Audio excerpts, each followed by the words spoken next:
Hello, we are Ambiento, and we're excited to show you how to make a bamboo-framed house in just a couple of days. First, we take our workshop participants to a healthy bamboo plantation, where we discuss how to choose bamboo that is ready for construction and the basic taxonomy we look for in bamboo for long-lasting structures. Second, we select each piece and cut all the material with a chainsaw.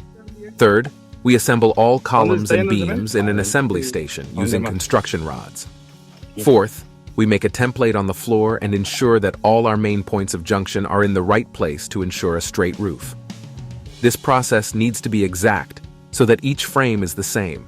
In this stage, we already have the grouting in the bamboo to fit the foundations. Fifth, we make sure that all our foundations are correctly mapped and straight for our frames to fit to perfection. Sixth, we organize the team to fit all the frames into the foundations. This keeps you away from having to build all your frames on site. Remember, bamboo is light and strong, so between a few people, you can carry big frames. Seventh, we proceed to fill the foundations with concrete.